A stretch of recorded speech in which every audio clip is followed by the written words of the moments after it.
Have you ever looked at an ancient structure and wondered, how did they do that? The world's oldest observatory, even more ancient than Stonehenge. A wall of art in the Amazon that defies explanation, and an abandoned city that can't possibly be real. These are the strangest ancient structures that still baffle scientists. Atlantis found off the coast of Spain. What did Atlantis look like before it sank? Were there tall pillars like skyscrapers holding up the roofs of great temples? Were there strange examples of architecture like humongous bell-shaped houses made from perfectly cut stone? Scientists think they're one step closer to answering this question. Ancient ruins have been found off the coast of Spain that might prove to be Atlantis, but it's a tricky situation. The thing about Spain is that it's been home to many marvelous civilizations over the years. There are ruins from the Greeks, the Romans, and civilizations even older all along its coastline and sunk beneath its coastal waters. Figuring out which ruins belong to which civilization is a tough job for archaeologists. Not an impossible one, though. Scientists with a private satellite imaging firm recently claimed that the new city they found was enormous. Twice as big as what you're imagining enormous to be right now. The firm says the walls are huge, so big that a fully sized harbor was once sheltered behind them. The firm went on to say the city may have been built by the legendary Atlanteans more than 10,000 years ago. Those are some big claims, and I'm going to expect big evidence to back them up. Did you know Plato wrote the story about Atlantis in a book in 330 BC? That was more than 2,300 years before today. The book is called the Timaeus and the Critias. In his literary account of Atlantis, Plato described the catastrophic destruction of a maritime nation. The Atlanteans had used sophisticated technology 9,000 years before Plato was born. They were like a remnant from a more ancient time when humans had flying machines and were still in contact with the gods. At the entrance of Atlantis, Plato said there were towering pillars and a massive temple dedicated to the god Poseidon. The temple and entrance pillars were protected by the enormous harbor walls. That's what makes this new discovery in Spain so exciting. Finding monumental walls protecting the ruins of a harbor matches perfectly with the description Plato gave of Atlantis. But are the researchers right this time? Experts have unsuccessfully located Atlantis in the past in places like Antarctica, Malta, the Caribbean, the middle of the Atlantic Ocean, Germany, and even Bolivia. They always claim that they've found it, but then the story fades and no real evidence surfaces. This time, the scientists behind the discovery are a team of experts at a company called Merlin Burrows. According to their report, the ruins of Atlantis are located north of the Spanish city of Cadiz, in the vicinity of Dinana National Park. The scientists with Merlin Burrows believe the national park, and indeed the whole area, used to be an inland sea, perhaps one dotted with islands which the Atlanteans may have built their cities on. Now the area is partially dry, partially submerged. By looking at satellite photos and aerial images, the researchers claim that they found features throughout the park indicating an ancient civilization once called it home. They identified the ruins of 15 smaller settlements up and down the coastline as well. Even more shocking is the evidence of a biblical-sized tsunami. The team at Merlin Burrows says a tsunami crashed into the coast thousands of years ago. The wave destroyed the settlements and the major cities within what is Dinana National Park. I have to admit, there is some credible evidence here. The harbor wall was 5.5 miles long. Lo and behold, satellite images show what appear to be the remnants of a similarly sized wall destroyed by a massive influx of water. These sand dunes, all the remains of the stone, appear to be about 245 feet thick. When the team conducted laboratory analysis of material taken from the site, they found something that blew the whole operation out of the water. It's crazy, and you're going to be shocked. The scientists themselves couldn't believe what the data was telling them. The material they found is a type of cement that has never before been seen by modern scientists. It isn't Roman cement, it isn't modern. It's something altogether ancient, yet still incredibly advanced. On some of the ruins in Spain, the researchers found a strange greenish-blue patina. According to their lead researcher, maritime historian Tim Akers, the patina is evidence of advanced metallurgy. Tim said the samples found in Spain predate Rome and Greece, yet the samples are of a type of metal more advanced than anything made by the Romans or the Greeks. Is this the proof we've been waiting for? How is any of this possible? Could Atlantis really be hiding in Spain? the oldest observatory in the world. In 1999, the German government found something that would change history forever. They were taking aerial photographs of a small German town when they noticed something strange. The town of Gozek was hiding something big and old. Archaeologists dug up a mystery beneath a field even older than Stonehenge. It took a long time to get it done, though. A huge circular ridge was spotted in the aerial photographs in '91, but it wasn't until the early 2000s that archaeologists realized what it was and conducted proper excavations. Now, after more than 20 years of research, scientists are still scratching their heads. It's called the Gozek Circle, though some people call it the Gozek Henge or the German Stonehenge. What began as a circular ridge in a satellite photograph has turned into one of the oldest henge structures in Europe. It's likely the oldest solar observatory on this planet. You're going to faint when I tell you who built it. The builders of the Gozek Circle belong to the oldest known civilization in Europe. This civilization was around long before any culture arose in Mesopotamia or Egypt. They built the Gozek Circle around the year 4900 BC, nearly 7,000 years ago. To put that into perspective, construction on Stonehenge got started around 3000 BC. Stonehenge is 2,000 years younger than the Gozek Circle. Each thing you're about to hear is going to shock you a little bit more than the last. Scientists have found other similar wooden circular ridges, think of Stonehenge but made of wood, in Europe. They've determined that over a span of about 200 years, hundreds of nearly identical henge structures were built. No one knows why, but what I'm telling you is true. There was a boom in henge construction, then construction stopped for what may have been centuries, perhaps millennia. There are over 250 of these ringed henges that have been identified by aerial surveys throughout not only Germany but also its neighbors, in places like Austria, Slovenia, and Croatia. It used to be that scientists thought the henges were ancient fortresses, but there's something far more mysterious at work. The Gozek Circle acted as a functional site for about 200 years, the same amount of time that the wooden henge boom lasted. Then, right when people stopped building henges, the Gozek Circle was abandoned. It can't be a coincidence. The ancient civilization responsible is known only as the stroke-ornamented ware culture. It's a safe bet to say that's not what they called themselves 7,000 years ago. It's just the name scientists gave them based on the style of pottery found in the ruins of their wooden circles. This is arguably one of Europe's oldest and most intriguing mysteries. The civilization was clearly widespread, they were obviously quite advanced, and they likely inspired whoever built Stonehenge thousands of years later. But what were their henges for? Archaeologists suspect the Gozek Circle was an observatory, a type of calendar that may have been used by ancient farmers to know when it was time to plant during the spring. While this might be true, there's something a bit more disturbing about the site. I need to fill you in on some more grotesque details. Okay, now for the remains. During the excavations of the Gozek Circle, researchers found the remains of headless skeletons. They also found headless oxen skeletons. There were heaps of animal and human bones, and evidence of large bonfires. Everything points to human and animal sacrifices being carried out in the heart of the circle. The confusing part is that the wooden structure is also aligned with the sun. It could have easily worked as a solar observatory. The Gozek Circle even lies on the exact same latitude as Stonehenge. Again, this can't be a coincidence. Stonehenge and Gozek experience the exact same midsummer sunrise and sunset, with the monuments located less than 1 degree from each other. What was the ancient connection between the sunrise and beheading people? How does Gozek relate to Stonehenge? And what happened after 200 years that henge building took a hiatus in Europe? Khorsabad.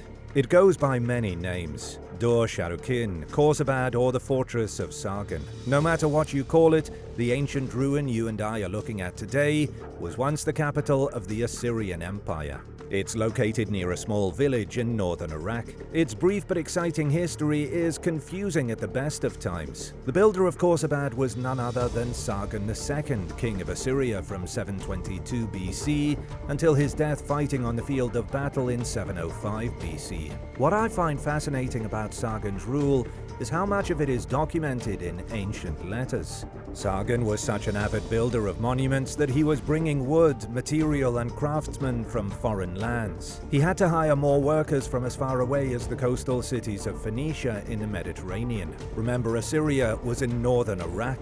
Remember in World War II how Italian dictator Benito Mussolini wanted to recreate the glory of the Roman Empire? Sagen II had the same sort of mindset. The Romans were in power around 2,000 years before Mussolini. The Akkadian Empire was around a little less than 2,000 years before Sagen II. To us, the Assyrians and the Akkadians are both ancient, but to the Assyrians, the Akkadians were their Romans. Sagen II was obsessed with Sargon of Akkad, founder of the Akkadian Empire and first known person in history to rule an empire. What a wild title to have, yet so few people today even know Sargon of Akkad existed. The point is that Sargon II saw himself as a god among mortals. He took the name of Sargon for himself and tried to usher in not only a golden age for Assyria, but also a new world order. He wanted to conquer the whole world, so he did. By the time Sargon was slain in battle, his army had obliterated all Assyrian enemies. The Assyrian territory had been widely expanded, and all their rivals were either gone or beaten into submission. Sargon II's brief reign secured Assyria's dominance over the world for the next century.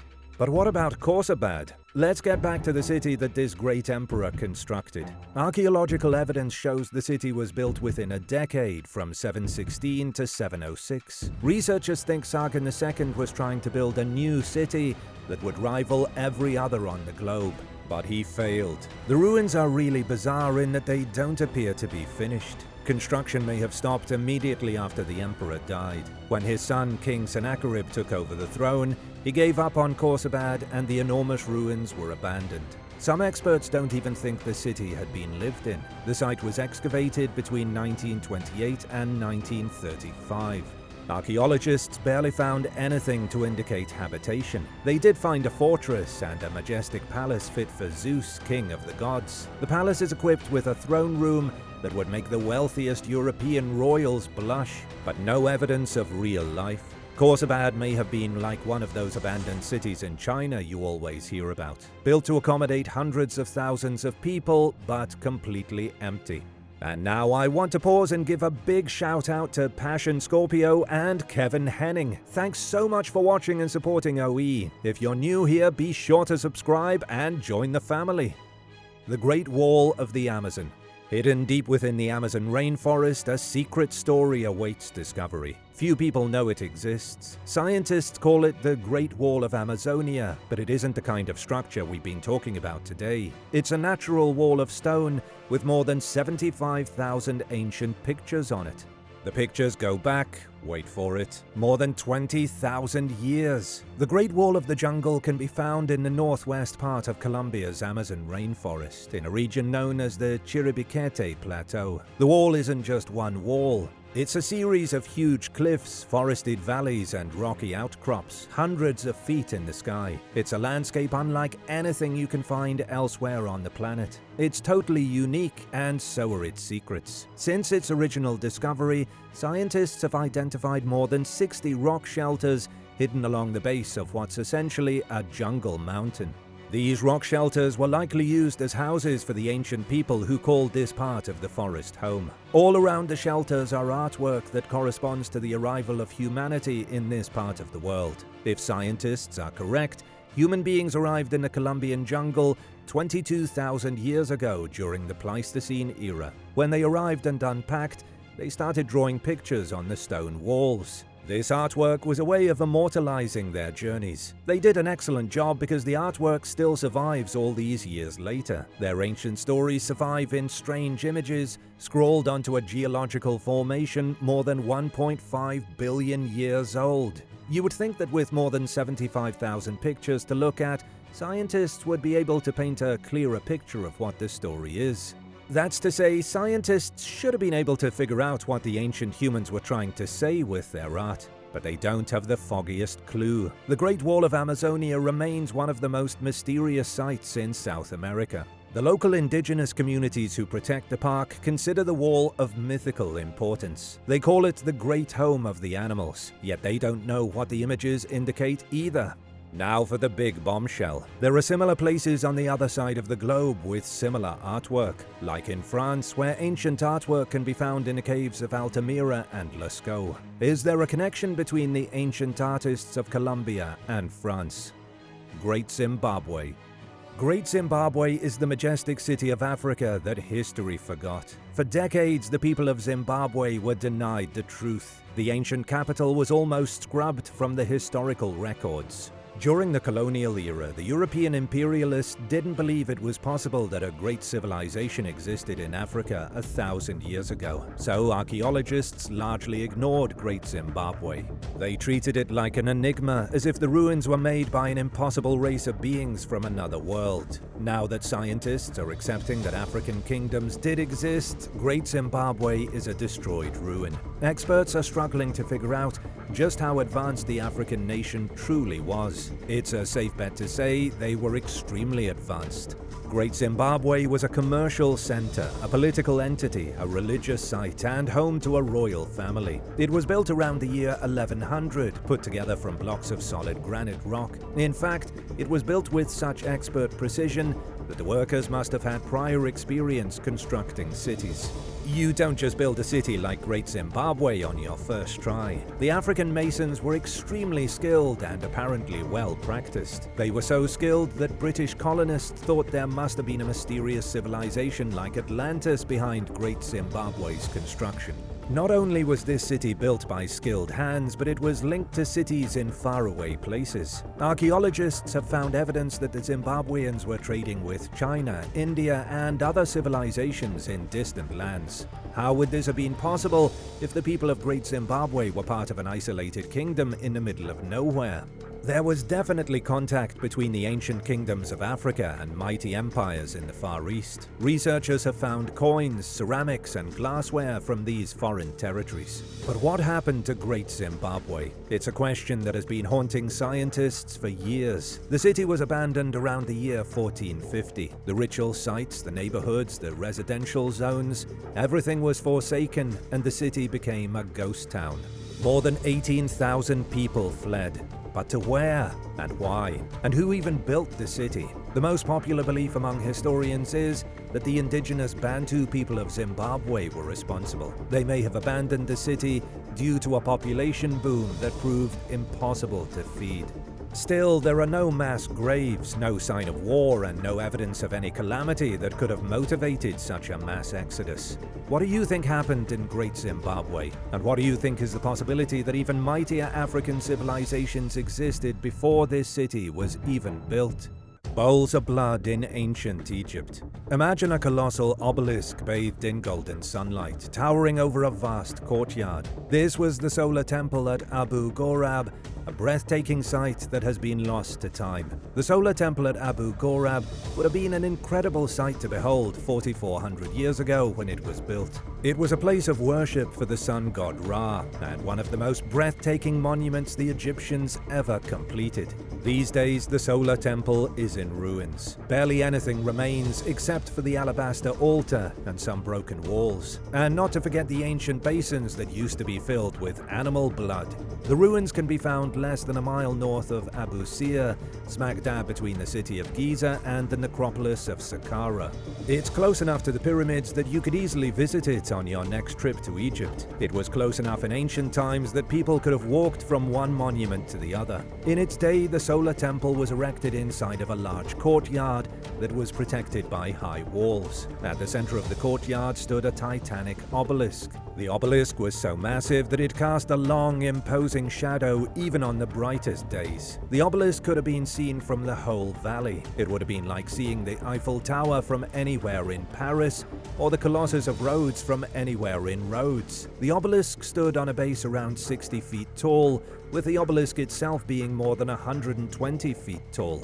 That's a combined height of almost 200 feet. Not bad at all for being built in 2400 BC. Originally, the obelisk and its base were covered in white limestone. At the top of the obelisk was a pyramid-shaped capstone wrapped in sheets of gilded copper. In the sun, the obelisk would have reflected rays of golden light like a lighthouse at night. Scientists know what the temple looked like because the ruin is still there. But that doesn't mean there aren't any mysteries. There are tons of mysteries at the Solar Temple. For example, the 9 humongous alabaster basins. Some Egyptologists think the basins were used to hold the blood of sacrificed animals. The granite basins could have been connected to a complex system of channels. When the blood filled the basin, it ran through perfectly drilled holes and down to, well, no one knows exactly where. Nobody knows what the Egyptians did with all that blood.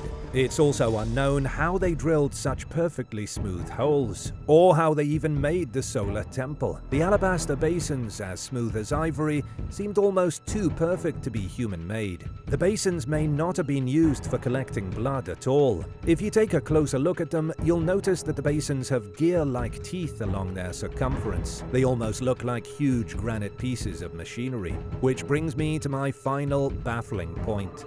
The Solar Temple at Abu Ghorab isn't just in ruins. It's not like so many Egyptian pyramids that have slowly decayed. Instead, it looks like a bomb went off. There appears to have been an explosion, dispersing bits of stone and obliterating the obelisk. Debris and stone blocks are scattered around as if the Solar Temple was bombarded with mortar strikes. There are rumors that the Solar Temple is far older than archaeologists are saying, and that it was destroyed by a mysterious cataclysmic event, something like a large flood, suggesting the site could predate Noah and his ark. A sunken prehistoric society. A prehistoric structure at the bottom of the sea is taking the world by storm. Archaeologists were already shocked by the structure when they thought it was ancient, but now they've learned it's ancient, so old it defies reason. The human settlement can be found in the Balearic Islands in the west of the Mediterranean Sea. You've likely heard of the Balearic Islands without even knowing it. The islands make up an archipelago, which includes the individual islands of Majorca and Ibiza. The islands are all within the borders of Spain. Long before Ibiza was home to party animals, it was home to ancient humans. Reconstructing the earliest history of these islands has been tough for researchers due to a lack of archaeological ruins. It turns out those ruins are underwater. The mysterious structure was initially identified as being 3,000 years old. Archaeologists found some scraps of pottery which allowed them to date the site, but they may have been wrong. The most recent research, conducted by scientists at the University of South Florida, doubled the age of the site. Now scientists think the structure is 6,000 years old. What that means for Ibiza and the other Balearic Islands is that humans have had a presence in the area for a really long time, maybe even longer than 6,000 years. Prior research has suggested humans were living on the island 9,000 years ago. You might be a little frustrated because I haven't told you what the structure actually is yet. Let me clear that up by saying it's a bridge. What archaeologists found is a submerged stone bridge inside a cave. The bridge was likely part of a human settlement, but the details are fuzzy. The bridge crosses over a subterranean lake inside Genovesa Cave. It goes across the lake and directly to a very worn prehistoric stone path leading out of the cave's entrance. It looks like there was once a roadway paved with giant stone blocks going down to the bridge, and then the bridge led across the lake to an underground chamber. It was in the chamber where archaeologists found bits of pottery. Why go through all this trouble just to have an easier time entering a claustrophobic cave chamber? They built a fully functional bridge to get across an entire lake and paved the way to it. Whatever was going on in this darkly ominous cave must have been extremely important. If you have any theories for what may have been happening here, I want to read about them in the comments. The Heart of the Monster. Calling a landmark the Heart of the Monster must have been somebody's bizarre idea of a joke. The name is terrifying, but the landmark itself is a central piece of the Nez Perce origin story. It's one of America's greatest ancient secrets, located in the Nez Perce National Historic Park in Idaho. The Heart of the Monster is a large earthen mound, rising like a big boring lump from the earth. But there's nothing boring about this lump. The geological feature is important to the original inhabitants of Idaho, Oregon, Washington, and some parts of Montana and Wyoming. In the creation story that was told here for thousands of years, the hero Ikeeye confronted a fearsome monster who was eating everybody and all the animals. Ikeeye tricked the monster into swallowing him. Once inside, he used a small stone knife to cut open the beast's belly and free all the people who had been swallowed. The beast's body parts were then spread across the land, becoming various landmarks. The earthen mound in Idaho is said to be the monster's heart, hence Heart of the Monster. It's one of 38 sites inside the historical park, many of which are connected to Ikeye's mythical adventures. The mound isn't a real heart, of course. However, there's a real possibility that Native American secrets are hiding underneath the mound, just waiting to be excavated. Because when is a hill not a hill? When it's a hidden pyramid. A tomb on the moor. A forgotten secret has been unearthed. Archaeologists in Britain have discovered a mysterious structure in the form of a stone tomb.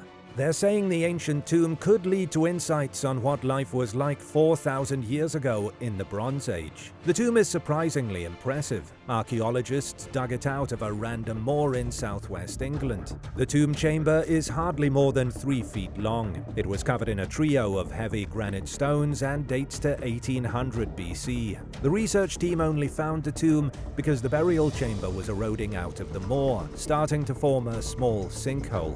What's really cool is that it's an altitude of almost 2,000 feet, near the peak of one of the highest hills on Dartmoor. It's close to another tomb found in 2011. Inside the last tomb, archaeologists found an assortment of treasures that should no longer exist. They found organic artifacts that only survived thanks to the lack of oxygen in the wet peat.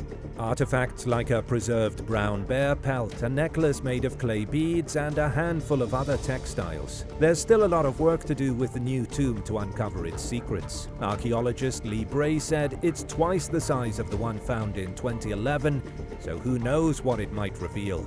Dartmoor is a truly spooky place, typically covered in mists. It almost feels like you're about to enter the spirit realm when you're here, which could be why Bronze Age people decided to build such impressive tombs on its hilltops. The oldest ziggurat not in Mesopotamia. Let's head to the deserts of Iran to check out one of the least known pyramids in the world. It's an ancient Elamite temple complex that many historians and archaeologists don't even know exists. You're one of the few people in the world who now knows the name of Choga Zambil. It's the biggest ziggurat on the planet, not located in Mesopotamia. Ziggurats were a thing long before pointy triangular pyramids were a thing. A ziggurat is still a pyramid, just built a little differently than the ones in Egypt or Sudan. Ziggurats have different tiers, like layers in a cake, and are typically equipped with staircases. Rather than being used as funerary monuments for the dead, they were temples dedicated to gods.